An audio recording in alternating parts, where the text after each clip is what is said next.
আপনি রিয়াকে বলেছেন ওর বাবা আসছে, আর আপনার মনে হয় আমি ওর বাবা? তনু আন্টি বাবাকে কোথাও খুঁজে পাচ্ছি না।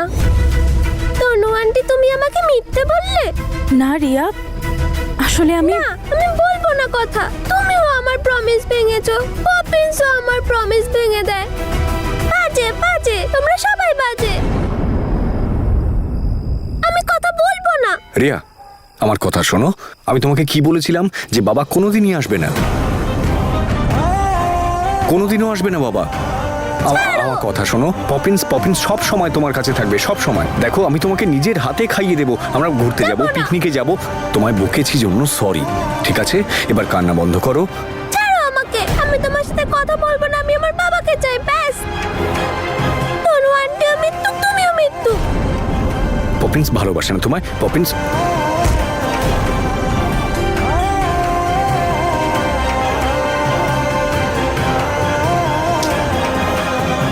তনু ম্যাডাম। রিয়া,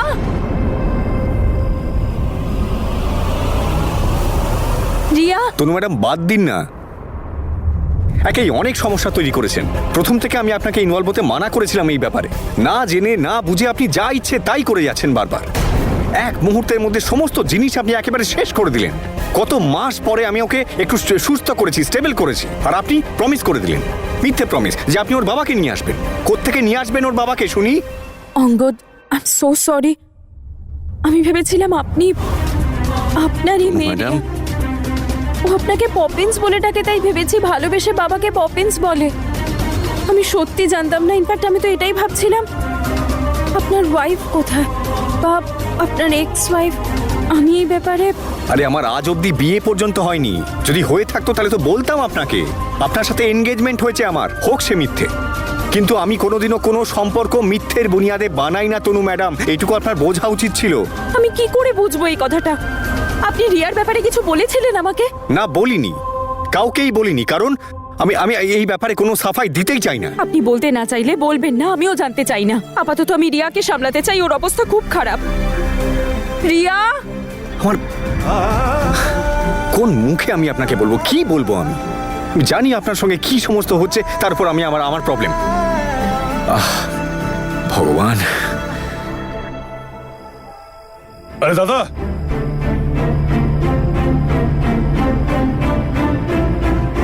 থ্যাংক ইউ দাদা। তুমি যদি না থাকতে তাহলে আজ আমরা থাকতাম না। তুমি আমাদের সবার প্রাণ বাঁচিয়েছো। তুমি তো ওপরওয়ালার দূত। আমি কোনো ওপরওয়ালার দূত নই। আমি তো মানুষটাও ঠিকঠাক হতে পারিনি, দূত হওয়া দূরের কথা। তুমি যাই বলো দাদা, তোমার মতো মানুষ কিন্তু আজকাল খুব কমই আছে। আমি শুধু আমার দায়িত্ব পালন করছিলাম। সেটাই তো বলছি দাদা, সেটুকুই বা আজকাল কজন করে? সবাই তো শুধু পালাচ্ছে। আমিও তো পালিয়েই বেড়াচ্ছি। তুমি কার কাছ থেকে পালাচ্ছ?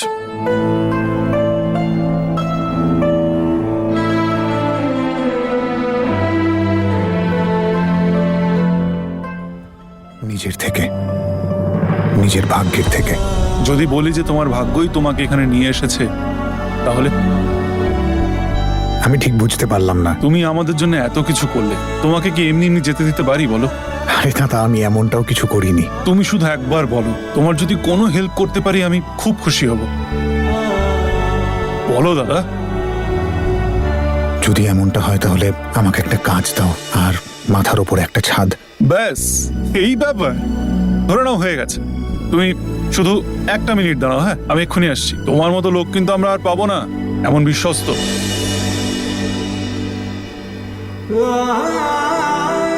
আমি কোনো ভরসা করার মতো মানুষ নই। ভরসা ভাঙার মানুষ আমি। আমি তোমাকে আমার বন্ধু ভেবেছিলাম বীর, নিজের থেকে বেশি বিশ্বাস করেছিলাম, নিজের জীবনটাও তোমার নামে সঁপে দিয়েছিলাম। আর তুমি তার পরিবর্তে কি দিলে আমায়? প্রতারণা। যার পৃথিবীর সবচেয়ে বেশি ভালোবাসা পাওয়ার কথা ছিল, সবচেয়ে বেশি ভরসা পাওয়ার কথা ছিল, ওর ভরসাই ভেঙেছি আমি। কিন্তু আমি এখন খুব খুশি, ও সেই ভালোবাসাটা ফেরত পেয়েছে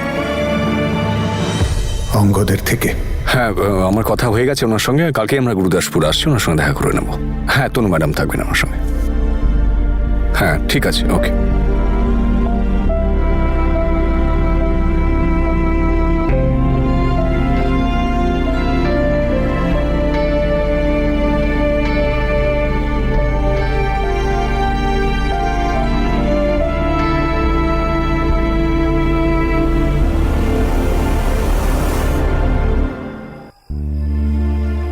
তোমার কাজ।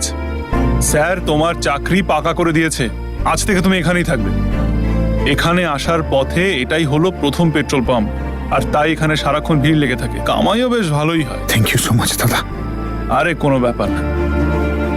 তুমি যে আমার কত বড় উপকার করলে, আমাকে কাজ পাইয়ে দিলে, আমার থাকার জায়গাটাও করে দিলে। গুরুজনেরা ঠিকই বলে, ভালো কর্ম কখনো বিফলে যায় না। তুমি যেটা পাচ্ছ সেটা তোমারই, আমরা তো উছিলাম মাত্র। চলো এসো। আরে এসো দাদা। যদি এটা সত্যি হয় তাহলে আমার সব ভালো কর্মের ফল তনুকে দিও উপরওয়ালা। ওকে অঙ্গদের সাথে সবসময় সুখে রেখো। ব্যাস শুধু এইটুকুই চাই আমি জীবন থেকে।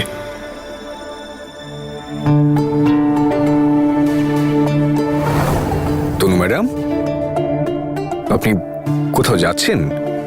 হ্যাঁ, কেন? কারণ আমি আপনাকে বিশ্বাস করি না অঙ্গদ। আর আপনি আমাকে প্রশ্ন করছেন কেন? আমি জিজ্ঞাসা করছি কারণ আপনি আমার দায়িত্ব, আপনি আমার সঙ্গে এখানে এসেছেন। হ্যাঁ, আমি আপনার সাথে এসেছিলাম কারণ আমি আপনাকে বিশ্বাস করতাম। ফেক এনগেজমেন্টের মতো নাটক করেছি কারণ আপনাকে বিশ্বাস করতাম। বীরের দেওয়া সব কষ্ট থেকে বেরোনোর চেষ্টা করেছি আপনার সাহায্য নিয়ে। এতটাই বিশ্বাস করতাম আপনাকে, সবাই বিশ্বাস করতো আপনাকে, আর এই কারণেই বাবা আমাকে আপনার সাথে আসার পারমিশন দিয়েছেন। তনু ম্যাডাম, আপনি কিন্তু আজ আমি যা কিছু দেখলাম তারপর থেকে আপনার উপর আর কোনো বিশ্বাস নেই আমার। আমার তো এমন মনে হচ্ছে যেন আমার হাত পা বেঁধে কেউ আমাকে কোনো চক্রবুহে ঠেলে ফেলে দিয়েছে।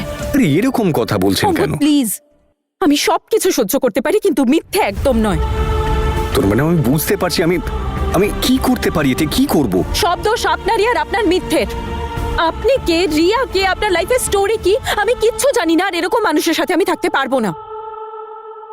I am sorry Tanu madam, আমার রিয়া সম্বন্ধে সবকিছু আপনাকে বলে দেওয়া উচিত ছিল। I am really very sorry for that. Please. It's okay. আমি আপনাকে কিছু জিজ্ঞেস করি বা আপনি আমায় কিছু বলুন, তেমন সম্পর্কই নয় আমাদের। তাহলে এখানে থাকার আমার কাছে কোনো কারণ নেই অঙ্গদ। না, এই সময় মাঝরাতে আমি আপনাকে কোথাও যাওয়ার পারমিশন দিতে পারবো না। Sorry, not done. আমি এতটা বোকা নই যে এখনই যাব। ব্যাগ তৈরি করে রাখছি, সকাল হলেই চলে যাব।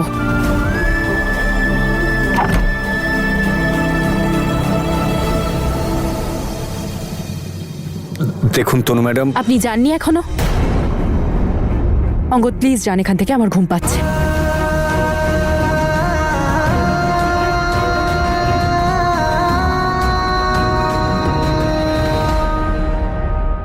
ইয়েস, আজ রাত্রে তো আমার ঘুমই আসবে না। কাল আমার জীবনের গুরুত্বপূর্ণ এবং স্পেশাল দিন।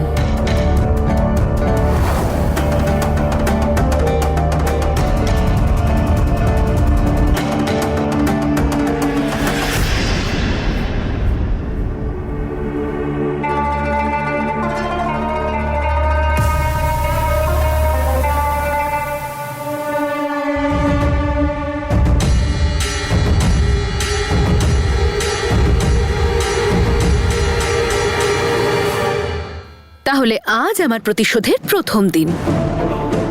বীর আর তনু, তোদের দুজনের জীবনটা আমি নরকে পরিণত করব।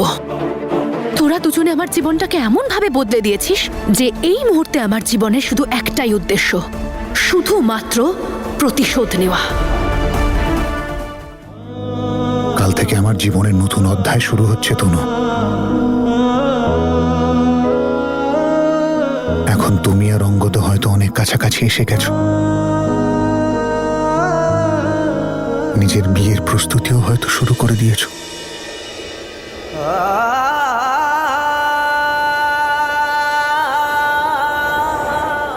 আরেকবার নতুন করে আমি আমার জীবনটা শুরু করতে চলেছি বাবা।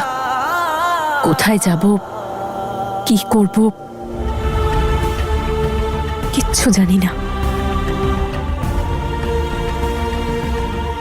শুধু তোমাদের আশীর্বাদ চাই। এমন একটা জায়গায় যেতে চাই আমি, সেখানে মিথ্যে, ঠকানো আর প্রতারণার কোনো জায়গা নেই। একটা শান্তির জীবন বাঁচতে চাই আমি।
শোনো, তোমাকে আমি খুব তাড়াতাড়ি আমার অফিস দেখাবো।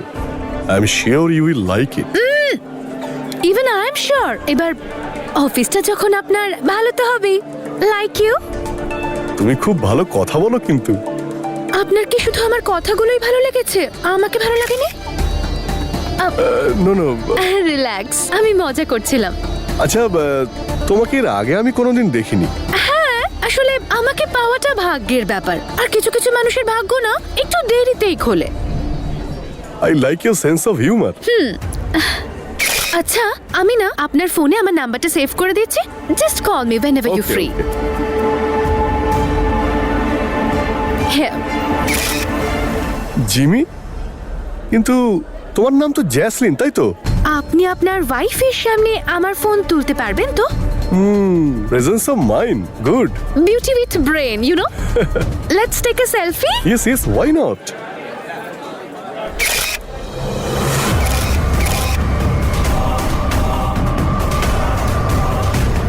Thank you. Welcome. Oh, I need to take this call. My clients, you know. Yeah sure. হ্যাঁ, মিস্টার মালহোত্রা।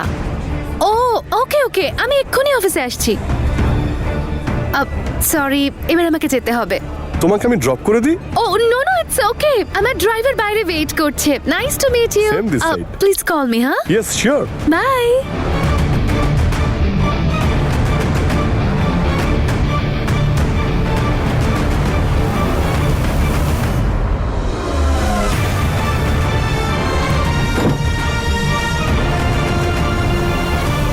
ফটোস পেয়ে গেছেন? Yes, you are really gorgeous. খুব সুন্দর ছবি আসে আপনার। হ্যাঁ, সেটা তো হওয়ারই ছিল।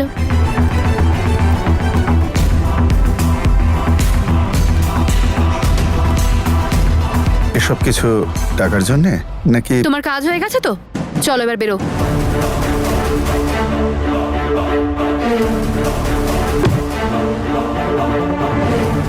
তনু আর বীরের জীবনটা শেষ করে দেওয়ার জন্য আমি সবকিছু করতে পারি, আর মানুষকে বোকা বানানো তো আমার বাঁ হাতের খেলা। আর এমনিতেও বোকা তো তাকেই বানানো যায় যে আসলে বোকা।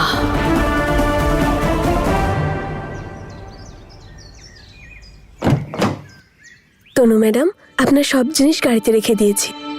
Thank you. তনু ম্যাডাম, আপনি যদি রিয়া সোনার ওঠা অবধি অপেক্ষা করতেন। না বাবলি, ওর পক্ষে এটাই ভালো হবে যে আমি ওর ওঠার আগেই এখান থেকে চলে যাই। আর হয়তো আমার জন্য, কারণ আমি ওকে ফেস করতে পারবো না। আপনি এই চাবিটা অঙ্গদকে দিয়ে দেবেন, আমি নিজেই দিয়ে দিচ্ছি। কিন্তু ম্যাডাম, স্যার তো 1 ঘন্টা আগেই অফিসে চলে গেছেন। নিশ্চয়ই ওই জায়গাটাতেই গেছেন। ঠিক আছে, থ্যাংক ইউ। আসুন। Thank you. চলুন।